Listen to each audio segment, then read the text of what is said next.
3 years of marriage ended with the uncapping of a vintage Mont Blanc pen.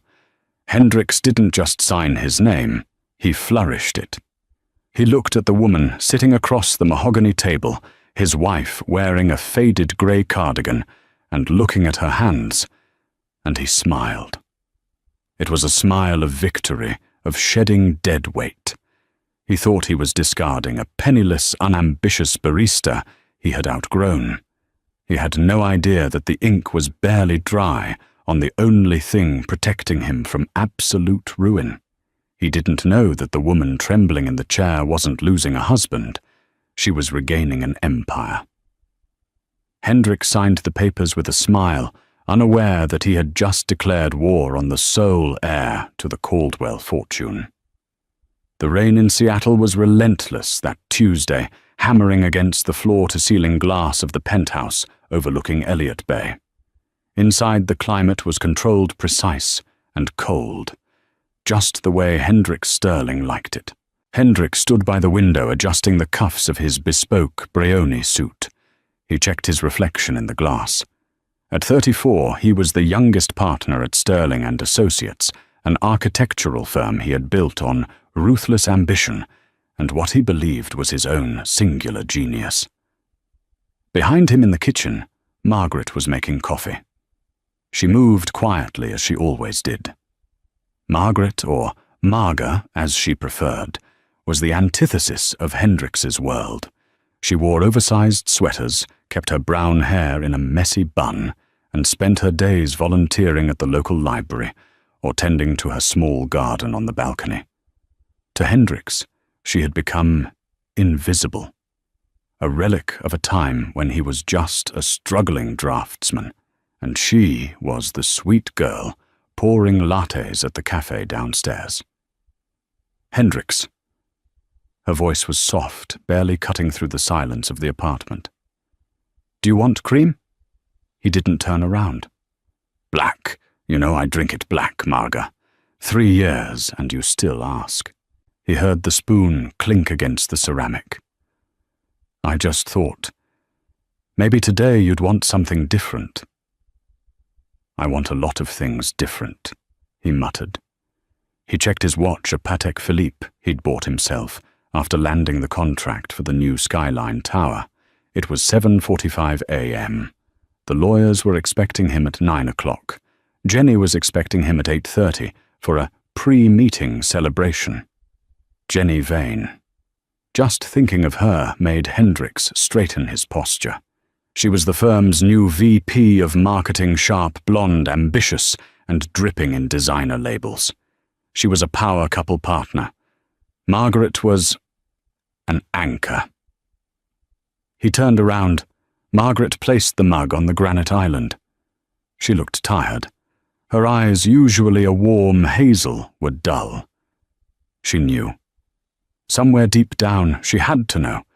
He hadn't been home for dinner in 3 months. He smelled like Chanel No. 5 Jenny's scent and expensive scotch more often than not. We need to talk, Hendricks said, bypassing the coffee. He walked over to the sideboard and picked up the manila envelope he had placed there the night before.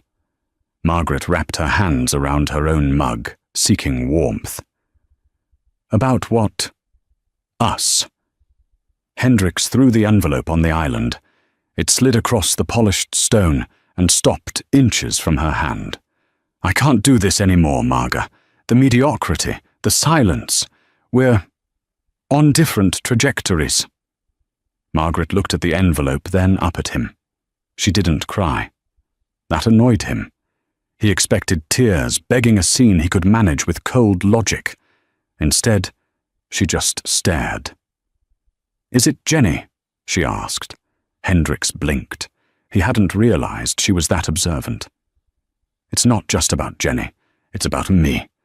I need a partner who understands my world, who can stand next to me at galas and not look like they wandered in from a farmer's market. Jenny is suitable. You are comfortable. I don't want comfortable anymore. Suitable, Margaret repeated, testing the word like it was spoiled milk. So 3 years ago, when I paid for your mother's surgery, Was I suitable then? Hendricks bristled. Don't bring up ancient history. I paid you back for that. You paid back the money, Hendricks, not the support. I'm leaving you the car, Hendricks said, his voice hardening. And I'm generous enough to give you 30 days to vacate the apartment. It's my name on the deed, after all. I bought this place. Margaret looked around the penthouse. The minimalist furniture, the art on the walls, the view. You think you bought this place, she whispered. Excuse me. Nothing, she said, her voice strengthening slightly. So this is it. You're trading me in. I'm upgrading my life, Hendricks corrected. The papers are standard. Irreconcilable differences. No alimony, you have your little job at the library, you can support yourself. I want a clean break. Sign it and we can both move on.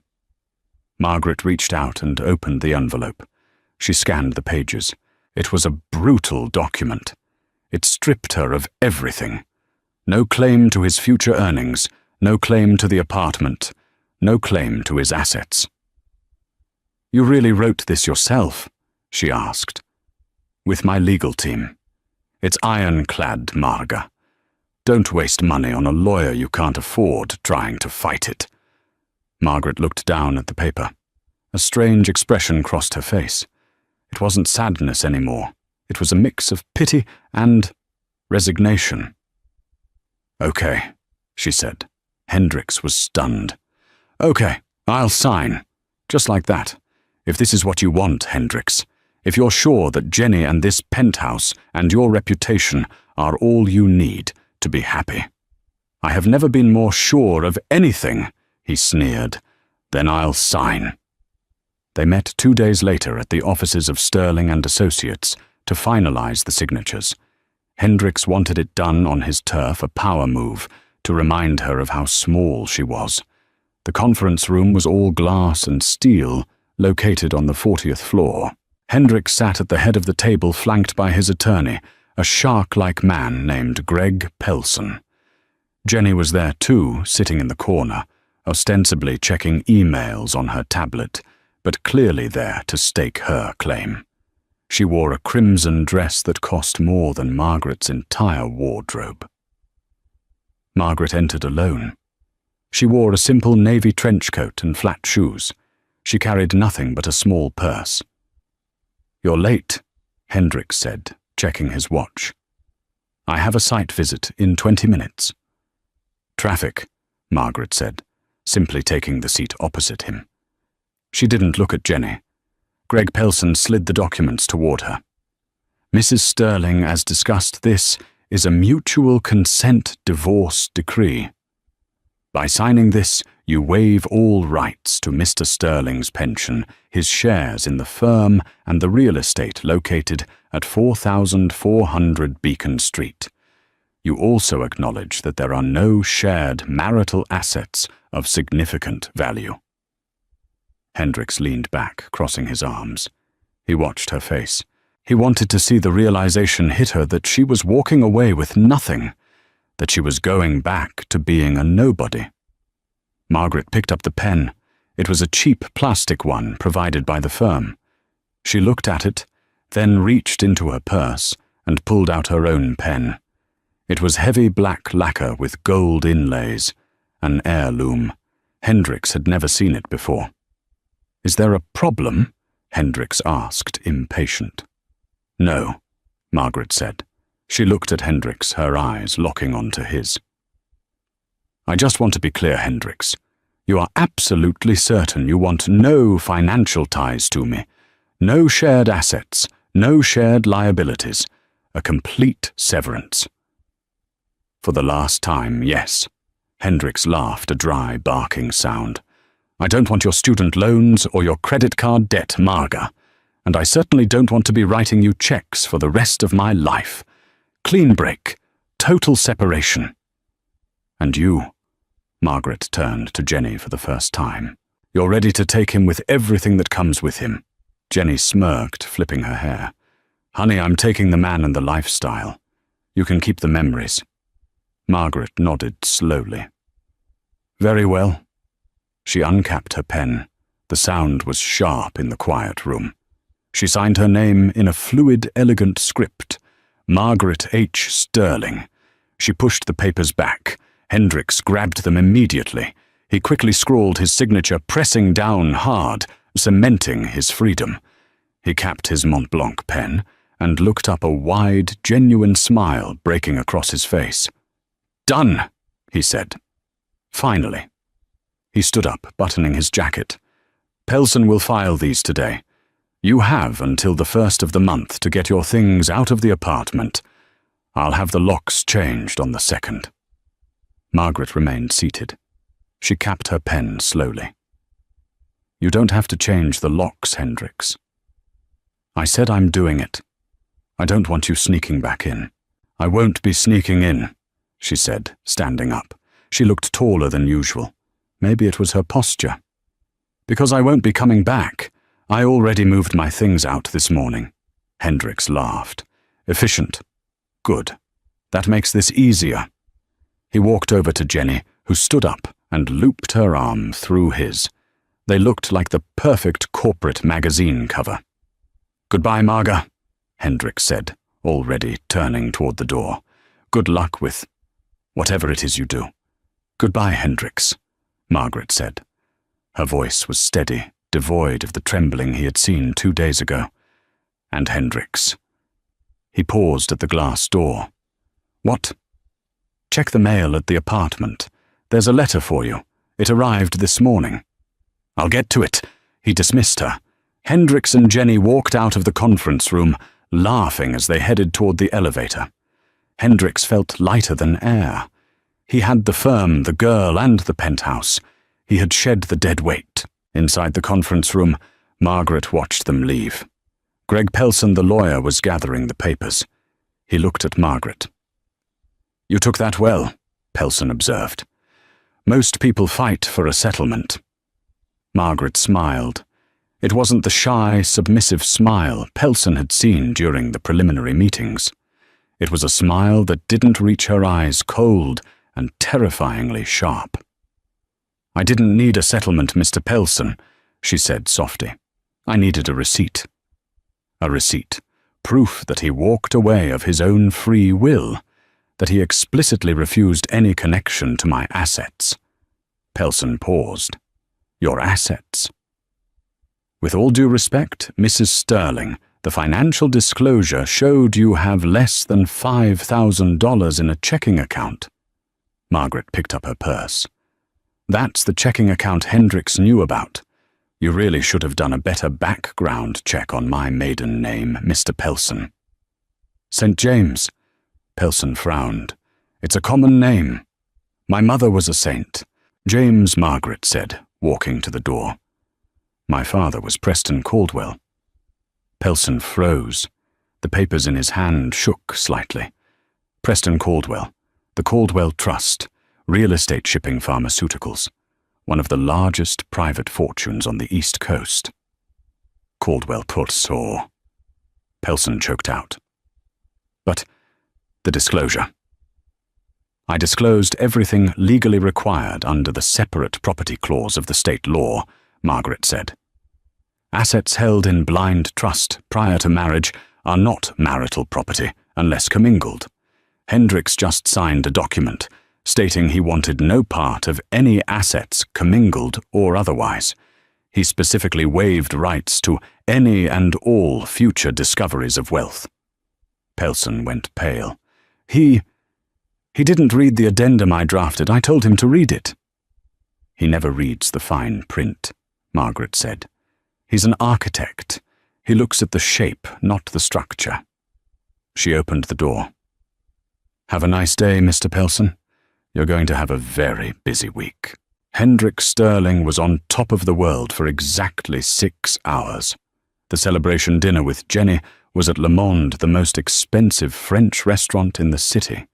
They ordered the tasting menu, a bottle of Dom Perignon, and sat by the window. Hendricks felt like a king.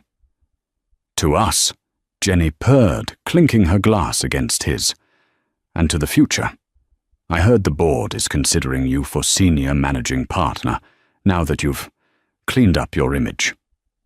Hendricks grinned. "Old man Sterling is retiring next year. The seat is mine, and with you by my side, we're going to rebrand the whole firm. No more small residential projects, strictly high-rises and corporate HQs." The waiter arrived with the bill. It was steep, over $800. Hendricks didn't even look at it. He pulled out his Platinum American Express card, the one linked to the joint account he used for household expenses, which he primarily funded, and handed it over with a casual flick of the wrist. He was busy nibbling on Jenny's ear when the waiter returned. The man looked uncomfortable. "I'm terribly sorry, sir," the waiter whispered, leaning down. "The card was declined." Hendricks pulled back, frowning. "That's impossible. There's a $50,000 limit on that card run." It came back. "Account closed, sir." Hendricks felt a flush of irritation. "Try this one." He handed over his personal visa. The waiter returned 2 minutes later. "Declined also, sir. Frozen by issuer." Jenny's smile was starting to strain.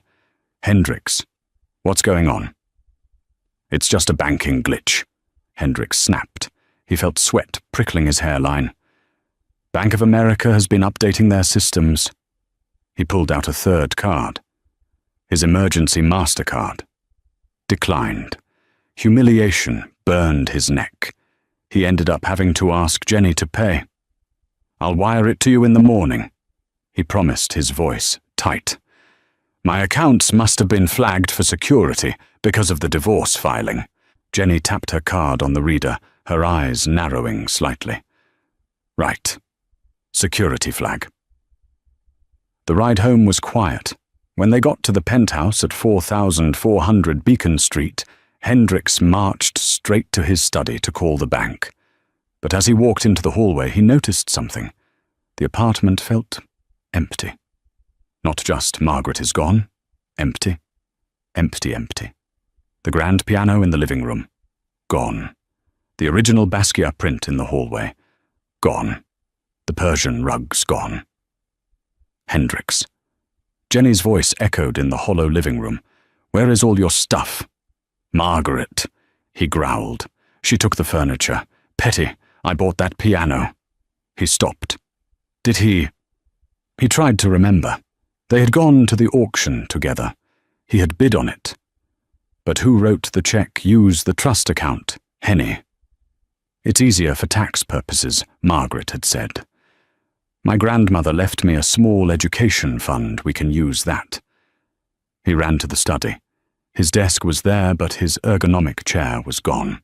He sat on the floor and dialed the bank's VIP line. "Mr. Sterling," the operator said coldly. "We were expecting your call." "Why are my cards frozen? I am a priority client." "You were a secondary authorized user on the accounts, Mr. Sterling. The primary account holder, Mrs. Margaret Sterling, closed the joint accounts this afternoon following the receipt of the divorce decree. As per the decree, all assets in those accounts were reclaimed by the primary depositor." "Primary? Excuse me, I put my paycheck in there every month." "And you spent it every month, sir. The substantial balance, the $2 million in liquid capital that secured your credit line, was deposited by the Caldwell Family Trust 3 years ago." "That capital has been withdrawn." Hendricks dropped the phone. The Caldwell Family Trust. He scrambled to the front door, remembering Margaret's parting words. "Check the mail." He ripped open the mailbox in the lobby. There was a single thick envelope from a law firm, Henderson, Finch and Caldwell. He tore it open. "Dear Mr. Sterling, revocation of property at 4400 Beacon Street. Please be advised that the apartment you currently occupy is the sole property of the Caldwell Real Estate Holding Corp. It was provided to Ms. Margaret Caldwell, née St. James, for her use during her marriage. The purchase agreement you signed 3 years ago was not a deed of sale, but a conditional occupancy loan secured against the marriage license. Upon the dissolution of the marriage, the loan is called in full. You owe the principal sum of $3.2 million payable immediately. Failure to pay will result in immediate eviction. As you have signed away all claims to shared liabilities and assets, you have no equity in the property. Furthermore, the furniture, artwork, and electronics were purchased via the Caldwell Creative Grant. They have been repossessed. You have 48 hours to vacate. Hendricks read the letter 3 times. His knees gave out. He slid down the wall of the lobby. Jenny walked up to him, looking at the letter over his shoulder. She read fast. "You don't own the apartment?" she asked, her voice shrill. "It's a mistake," Hendricks wheezed. "Marga, she's a barista. She doesn't have a trust fund." "It says Caldwell Hendricks, like the Caldwells." Jenny stepped back, looking at him like he was a contagious disease. "You told me you were worth $5 million. I am my partnership shares." "Are worth nothing if you don't bring in capital," Jenny snapped. "And if you're homeless." "I can fix this," Hendricks pleaded, standing up and reaching for her. "Jess, it's just a legal maneuver. I'll sue her." Jenny pulled her arm away. "I'm going to stay at a hotel tonight. It smells like desperation in here." She turned and clicked her heels across the marble floor, leaving him alone with the letter. Hendricks stared at the name at the bottom of the legal notice. Preston Caldwell, the second senior partner. Margaret wasn't just an heir, she was royalty, and he had just handed her the guillotine. The next morning, Hendrik Sterling walked into the offices of Sterling and Associates, wearing the same suit he had worn the day before. He had spent the night in a mid-range hotel near the airport, the only place that would take cash for a walk-in without a credit card hold. He felt gritty, unshaven, and furious. But he had a plan. He was the rainmaker. He was the visionary. Sterling and Associates was his kingdom. Even if the apartment was gone, even if his bank accounts were frozen, he still had the Skyline Tower project. That contract alone was worth $12 million to the firm. He would demand an emergency advance from the finance department, hire a pit bull lawyer, and sue Margaret for fraud. He marched past the receptionist, ignoring her surprised look. He headed straight for his corner office. It was locked. Hendricks jiggled the handle. Locked. He swiped his keycard. The light blinked red. Access denied. "What the hell is this?" he shouted, kicking the door. "Hendricks!" The voice came from behind him. It was Richard Sterling, the senior partner, and the man who had given Hendricks his start. Richard was 60 grey-haired and usually jovial. Today he looked like an executioner. Beside him stood 2 large security guards, and to Hendricks's shock, Jenny. Jenny wouldn't meet his eyes. She was holding a box of her personal belongings. "Richard, my keycard is malfunctioning," Hendricks said, straightening his tie, trying to regain his composure. "And tell me why the VP of Marketing is packing up." "She's been terminated," Richard said coldly. "And so have you." Hendricks laughed. It was a nervous, incredulous sound. "You can't fire me. I'm a named partner. I own 30% of this firm. I am the Skyline Project." "We had an emergency board meeting at 6 o'clock. A.M. Hendricks," Richard said. He held up a tablet. "We invoked Article 4 of the Partnership Agreement, the Moral Turpitude and Reputational Damage Clause." "Reputational damage, because I'm getting a divorce. Half the board is divorced." "Not because of the divorce," Richard snapped. "Because of the client. Do you know who owns the land?" "The Skyline Tower is being built on?" "Of course, Aurora Development." "And do you know who owns Aurora Development?" Hendricks's stomach dropped. He didn't answer. "It is a subsidiary of the Caldwell Trust," Richard said, his voice dripping with disdain. "We received a cease and desist order this morning. Aurora is pulling the contract. They are citing irreconcilable conflict of interest, due to the lead architect you attempting to defraud the chairwoman of the board in a personal legal settlement." "The chairwoman," Hendricks whispered. "Margaret." "Margaret Caldwell is the chairwoman of the board for Aurora," Richard confirmed. "She sent over the divorce decree you signed yesterday, the one where you claimed there were no shared assets. Apparently, she took that as an insult to her intelligence. They are pulling the project Hendricks. That project is 80% of our revenue this year. Unless we cut you loose immediately, they sue us for breach of contract and bankrupt the entire firm." Hendricks looked at Jenny. "You knew." Jenny finally looked up. Her mascara was smeared. "I didn't know she was the client, Hendricks. I just got fired because I'm associated with you. You ruined me. We bought you out." Richard continued, handing Hendricks a check. "Per the partnership agreement, if you are terminated for cause, your shares are valued at book value minus outstanding debts to the firm." Hendricks grabbed the check. He expected millions. He looked at the amount, $4,500. "This is a joke," Hendricks hissed. "You took a loan against your shares to buy that Porsche last year," Richard reminded him. "And you've been charging personal travel to the company card. We deducted it all. You're lucky we aren't suing you for embezzlement." Richard signaled to the guards. "Escort Mr. Sterling out of the building. If he returns, call the police." Hendricks was marched through the office he had designed. The open-plan workspace was silent.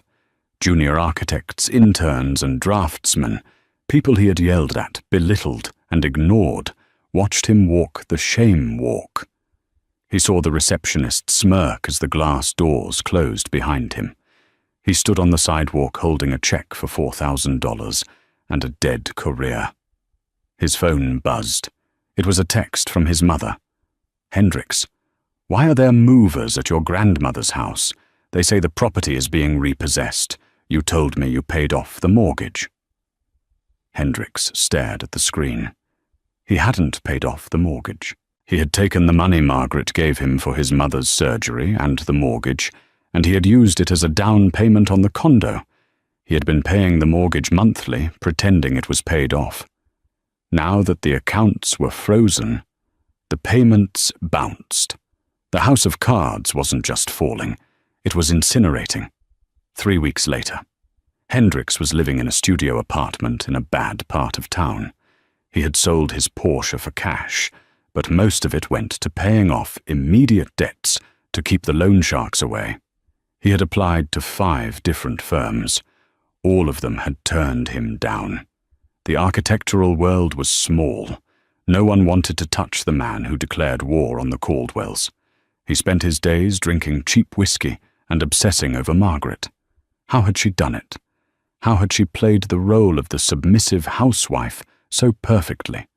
She had made him coffee, washed his clothes, listened to him drone on about structural integrity, all while sitting on a throne of gold. He felt a twisted mix of hatred and admiration, but mostly he felt entitled. She was his wife. That money was marital money. He convinced himself that he had been tricked into signing those papers. If he could just talk to her, explain that he was under duress, maybe threaten to go to the press with some made-up scandal, she would pay him off. He just needed one face-to-face. He saw the announcement in the Seattle Times, the Caldwell Foundation Annual Charity Gala, hosted by Margaret Caldwell. Location, the Fairmont Olympic Hotel. Tonight. Hendricks shaved, put on his last clean suit, which was now slightly loose on him due to stress-induced weight loss, and spent his last $100 bribing a waiter at the hotel's back entrance to let him in. The ballroom was a sea of diamonds, tuxedos, and power. Hendricks moved through the crowd, keeping his head down, grabbing a glass of champagne to blend in. He recognized faces, politicians, tech moguls, city council members. People he used to beg for meetings were now standing around chatting casually. And then he saw her. Margaret was standing on the grand staircase. She wasn't wearing the grey cardigans anymore. She wore a floor-length emerald gown that clung to her figure, shouting old money and new power simultaneously. Her hair was down, cascading in waves. She wore a necklace that looked like it cost more than Hendrix's entire lifetime earnings. She wasn't invisible. She was the sun, and everyone else was just orbiting her. Hendrix felt a surge of adrenaline. He pushed through the crowd, ignoring the glares of people he bumped into. He had to get to her before she started her speech. He reached the bottom of the stairs just as she began to descend. "Marga!" he shouted. The room went quiet. The nickname echoed awkwardly in the grand hall. Margaret paused. She looked down. Her expression didn't change. No fear, no love, no surprise. Just a cool, detached recognition, like she was looking at a stain on the carpet. 2 security guards stepped forward, but Margaret raised a hand, stopping them. She descended the last few steps until she was standing 2 feet above him on the landing. "Hendrix," she said. Her voice was amplified by the acoustics of the room. It was smooth, confident. "I didn't see your name on the guest list. Tickets were $5,000 a plate. I assume you're here to make a donation." The crowd tittered. Hendrix flushed red. "We need to talk," he said, his voice dropping to a harsh whisper. "In private. Now." "I have nothing to say to you," she said loud enough for the people nearby to hear. "We said everything we needed to say in the conference room. You signed. I signed." "You tricked me," Hendrix shouted, losing his cool. "You hid assets. That's fraud. I'm entitled to half of all of this. I was your husband." "You were my charity case," Margaret said coldly. The room gasped. Margaret took a step closer, looking down at him. "You want to talk about fraud, Hendrix? Let's talk about the Solstice Project." Hendrix froze. His blood ran cold. "The design that won you your partnership," Margaret continued, her voice steady. "The award-winning eco-library. You brought the sketches home one night, remember? You said you were stuck. You asked for my opinion." "Shut up," Hendrix hissed. "I spent 3 nights redrawing the structural supports," Margaret said, addressing the crowd now. "I did the wind load calculations. I suggested the passive solar heating system, and when you submitted it, you erased my initials from the blueprints." She looked back at him. "I didn't mind, Hendrix. I didn't need the credit. I was happy to help my husband succeed. I thought we were a team, but you thought I was just the help." "She's lying," Hendrix yelled, looking around desperately. "She's a vindictive ex-wife." "Am I?" Margaret gestured to a man standing near the front. It was the dean of the School of Architecture at the University of Washington. "We checked the archives, Mr. Sterling," the dean said gravely. "The original submission files have digital timestamps. The metadata shows the files were created and edited on a user account named Marga C, and the IP address matches the Caldwell estate, not your firm." Hendrix backed away. He was being dismantled piece by piece in front of the entire city. "You wanted a clean break, Hendrix," Margaret said, her voice dropping to a deadly calm. "You wanted to be free of my mediocrity. You are free. You are free to be exactly who you are without me. Nothing." "I'll sue you," Hendrix screamed, the veins in his neck bulging. "I'll take everything." "With what money?" Margaret asked. "And with what lawyer?" She signaled the guards. "Please remove this trespasser. He is disturbing the guests." As the guards grabbed Hendrix by the arms, he thrashed. "I made you. You were nothing but a barista. I saved you." Margaret watched him being dragged away. She didn't look angry. She looked bored. She turned back to the microphone at the podium. "I apologize for the interruption, everyone," she said, flashing a dazzling, genuine smile. Now let's talk about the future.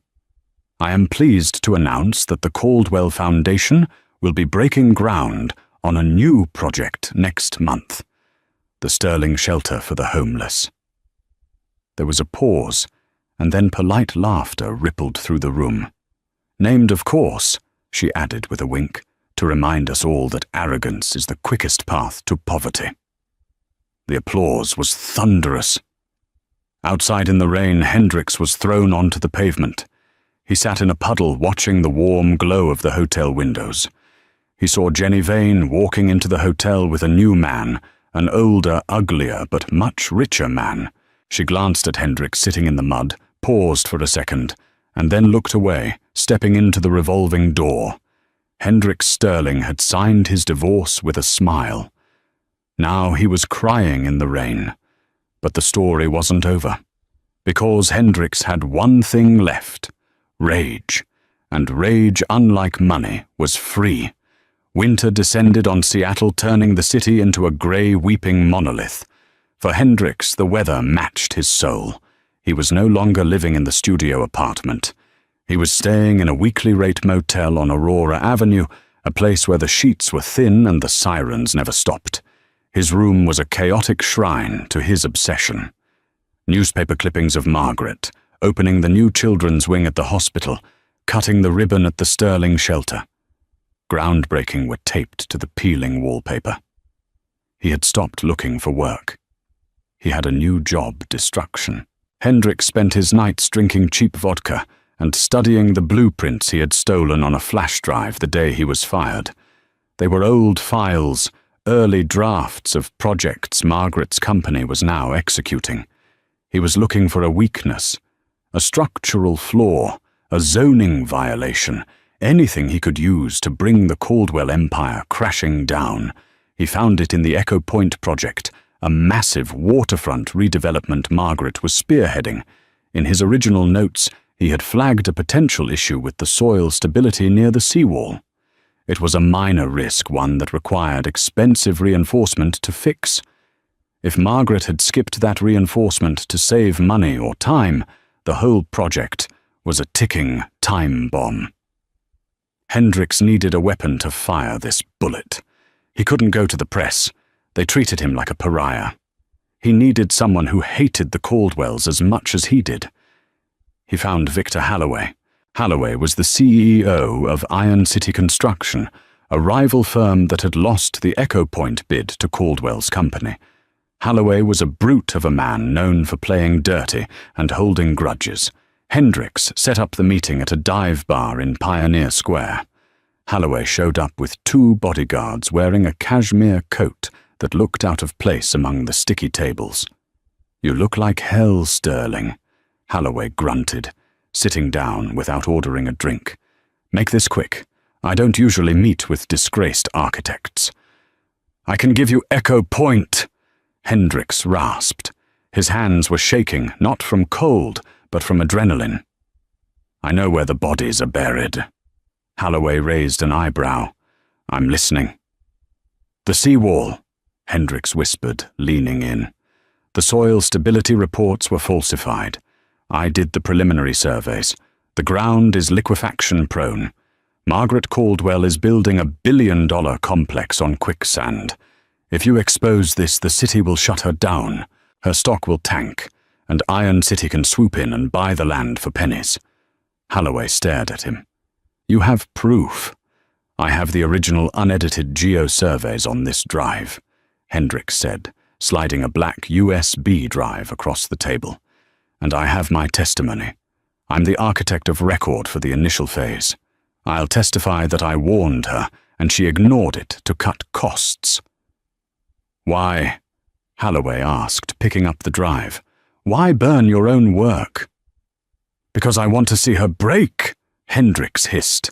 The venom in his voice was so potent even Halloway flinched. "I want her to feel what it's like to lose everything." Halloway pocketed the drive. A slow, cruel smile spread across his face. "If this checks out, Sterling, you'll get a consultant fee. 500 grand.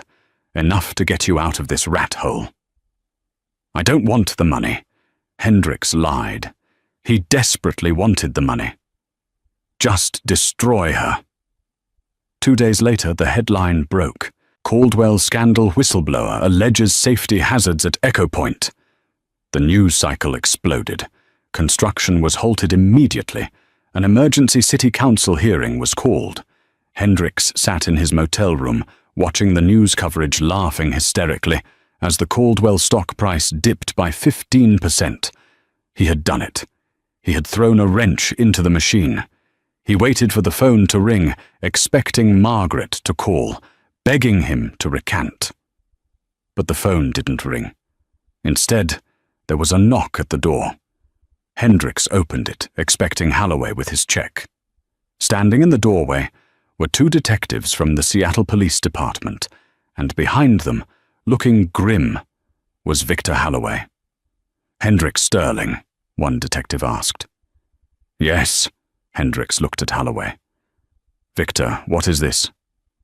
"You sold me a lemon, Sterling," Holloway spat. "And you dragged me into a felony."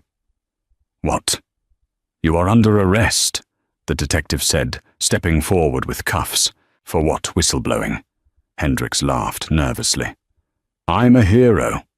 For corporate espionage, fraud, and theft of trade secrets," the detective recited. "And for falsifying evidence." Hendricks was slammed against the wall. "Falsifying the surveys were rule." "The surveys on your drive were dated 2021, the detective said, tightening the cuffs. Ms. Caldwell released the actual construction logs this morning. She spent $40 million reinforcing that seawall 2 years ago. The city inspectors signed off on it last week. You sold Mr. Holloway outdated stolen data and claimed it was current. Iron City is now being sued for libel and defamation, and Mr. Holloway is handing you over to save his own skin." Hendricks looked at Holloway. The big man shrugged. "Nothing personal, kid. Business is business. You played me." As they dragged Hendricks out to the squad car, the motel residents watched from their windows. He wasn't leaving as a victor. He was leaving as a criminal. The fall from grace wasn't a slide. It was a vertical drop. Hendricks Sterling sat in the holding cell of the King County Jail, the fluorescent lights buzzing with a sound that felt like it was drilling directly into his skull. They had taken his belt, his shoelaces, and his watch, the Patek Philippe, he used to check so ostentatiously during meetings. Now time was a fluid, agonizing concept. He didn't know if it was day or night. All he knew was the smell, a mixture of industrial disinfectant, stale sweat, and the metallic tang of fear. He expected to be out in hours. He was Hendricks Sterling. Men like him didn't stay in cages. They made phone calls. But he had used his one phone call to dial the only lawyer who had returned his texts in the last month, a frantic tax attorney named Miller, who simply laughed and hung up when he heard the charges. Corporate espionage, grand larceny, fraud, filing false police reports. The arraignment 3 days later was a circus. Hendricks was led into the courtroom in an orange jumpsuit that was 2 sizes too big, his wrists shackled to his waist. As he shuffled through the hallway, he saw them, the press.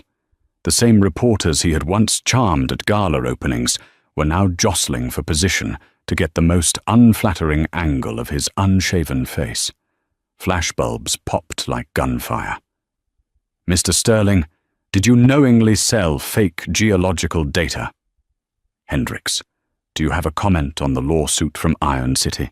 Is it true you're bankrupt?" He kept his head down, burning with a humiliation so intense it felt physically painful. Inside the courtroom, the reality of his situation cemented itself. The prosecutor wasn't some overworked district attorney. It was a special prosecutor brought in by the State Attorney General's office, flanked by a team of lawyers representing Iron City Construction. Victor Holloway, the man Hendricks had tried to partner with, sat in the front row, looking smug. Holloway had cut a deal immunity in exchange for testifying against the rogue architect who scammed him. But the person Hendricks looked for wasn't there. Margaret's seat was empty. The trial lasted 2 weeks. It was a massacre. The prosecution didn't just prove Hendricks was guilty, they dismantled his entire existence. They played the audio recording of him in the bar with Holloway, which Holloway had secretly recorded for insurance.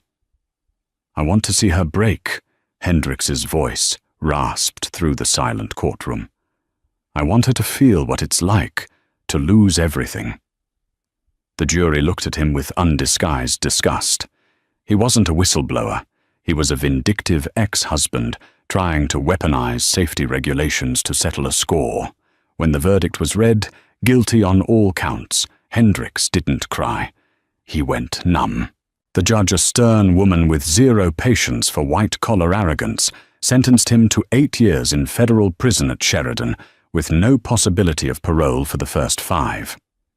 "You used your specialized knowledge not to build, but to destroy," the judge said, looking over her glasses.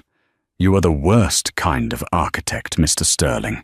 You are an arsonist." 3 months later. Federal Correctional Institution, Sheridan. Prison was boring. That was the thing the movies didn't tell you. It wasn't constant violence. It was crushing, suffocating boredom. Hendricks worked in the laundry detail, folding grey sheets that smelled of bleach. His hands, once insured for millions because of their ability to draft skyscrapers, were now chapped and raw. He had become a ghost. He spoke to no one. He ate his meals in silence. He replayed the last 3 years of his life on a loop, trying to find the moment where the timeline had fractured. It was the pen, he told himself. If I hadn't signed those papers so quickly, if I had read the addendum. He still believed in a twisted corner of his mind that this was a negotiation tactic, that Margaret was trying to teach him a lesson. She was the love of his life. Wasn't she? She had washed his socks. She had nursed him when he had the flu. You don't send the person you love to prison for 8 years. "Sterling." The guard's voice snapped him out of his trance. Hendricks looked up from his bunk. "Visitation. You got a guest." Hendricks's heart hammered against his ribs. His mother hadn't come, she was too ashamed. His friends had evaporated. It could only be one person.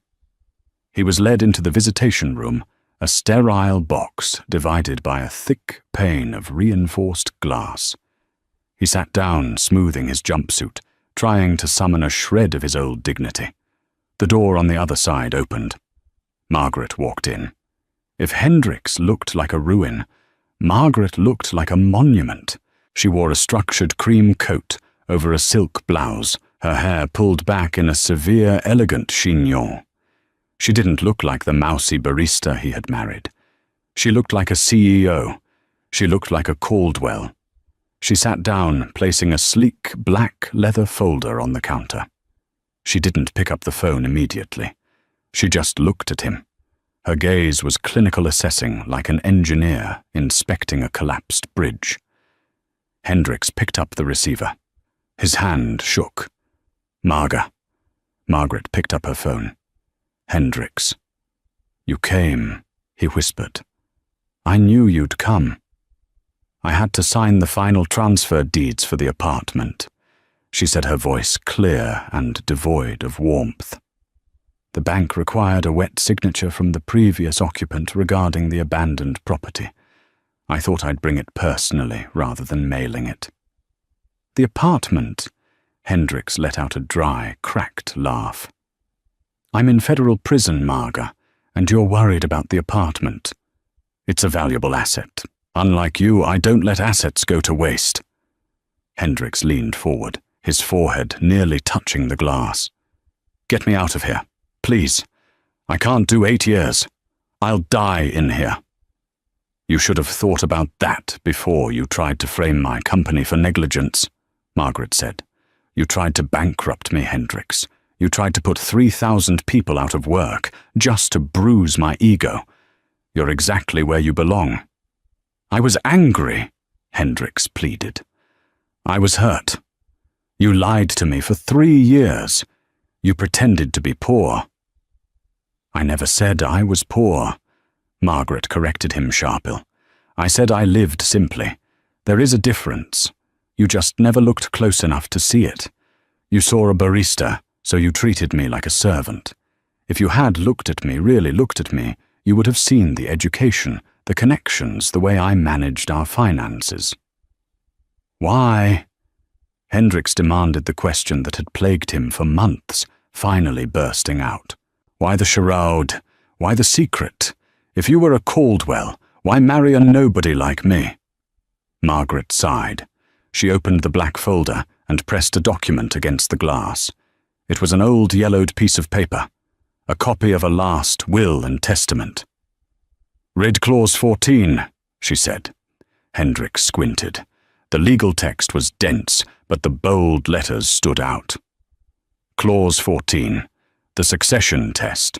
The primary beneficiary, Margaret Hope Caldwell, shall not inherit the controlling interest in the Caldwell Trust or the chairmanship of the board until she has successfully maintained a marriage for a period of no less than 3 years to a partner who has no knowledge of her financial standing. The partner must prove their commitment to the beneficiary solely on the basis of character, mutual respect, and love. Should the marriage end due to the partner's pursuit of status, greed, or infidelity, the trust shall remain sealed. Hendricks read it twice. The air left his lungs. "It was a test," he whispered. "Your father. He set me up. My father died believing that no one would ever love a Caldwell for anything other than the checkbook," Margaret said, pulling the paper back. "He was a cynical man. He wanted to ensure that whoever sat beside me at the head of the table was a man of substance, a man who loved me." She looked at Hendricks, and for the first time, her eyes showed a flicker of genuine sadness. "And the tragedy, Hendricks, is that you passed." Hendricks blinked. "What?" "The first 2 years," Margaret said softly. "You were wonderful.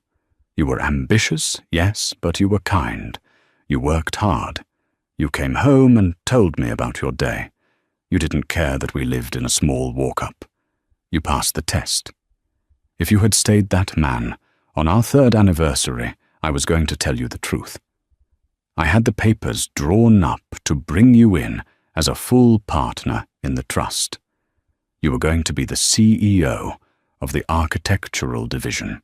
You were going to have the world." Hendricks felt a physical blow to his gut. He remembered that time. He remembered being happy, but then the firm had promoted him. Then Jenny had started flirting with him. Then he had started believing his own hype. "But you changed," Margaret continued. "The moment you got a little bit of power at your firm, you started to look down on me. You stopped seeing a partner and started seeing a weight. You passed my father's test, Hendricks, but you failed mine." "I can change back," Hendricks choked out tears streaming down his face. "Marga, I'm still that guy. I'm still the guy who fixed your radiator. I'm still the guy who loves you." "No," Margaret said firmly. "You aren't. That man is dead. He died the day you signed those divorce papers with that smug little smile on your face. I watched you, Hendricks. I watched you sign away our marriage like it was a business transaction you were winning. You didn't look sad. You looked relieved." She stood up. She looked immense, unreachable. "You wanted to be a big man, Hendricks. You wanted to be a titan. Well, now you're famous. You're the man who threw away a billion-dollar empire because he wanted to date a marketing VP who left him the second the credit card declined." "Don't go," Hendricks begged. He stood up, slamming his hand against the glass. The guard took a step forward. "Margaret, don't leave me here. I have nothing. I am nothing." Margaret paused at the heavy steel door. She turned back one last time. "You have exactly what you signed for, Hendricks," she said. "A clean break, total separation. No assets, no liabilities. She capped her pen a simple, elegant movement that mirrored the day in the conference room and slipped it into her purse. Goodbye, Hendricks. The door clanged shut. The sound echoed like a gunshot in the small room. Hendricks stared at the empty space where she had been. He looked at the phone in his hand, the line now dead. He looked at his reflection in the glass, gaunt, orange-clad, broken. He slid down the wall, curling into a ball on the linoleum floor. The irony crushed him. He had spent his whole life trying to build skyscrapers, trying to reach the clouds. He had wanted to live in a glass house. Now he was in a glass box, and everyone could see exactly how small he really was. He closed his eyes, and in the darkness of his cell, he saw the image of his signature on the divorce decree. The loop of the H, the sharp strike of the S. It was the most expensive autograph in history, and he had given it away for free. Hendrik Sterling spent the next 7 years in a federal prison. When he was released, he didn't return to architecture. He couldn't. His license was revoked, his reputation incinerated. Last anyone heard, he was working construction in a small town in Idaho, pouring concrete for foundations designed by men half his age. Margaret Caldwell never remarried. She took the Caldwell Group global, becoming one of the most influential women in the world. But every year, on the anniversary of her divorce, she made a private donation to the Sterling Shelter, a quiet reminder that the best revenge isn't hatred, it's absolute, untouchable success. The ink on a contract can fade, but the character of a man is written in stone. Hendricks thought he was discarding a stone to find a diamond, never realizing he was holding the diamond the whole time. If you enjoyed this story of justice and karma, please give this video a like. It helps the channel grow. Don't forget to subscribe and hit the notification bell so you never miss a story. Share this with someone who needs a reminder that how you treat people when they have nothing tells the world everything about who you are. Thanks for watching.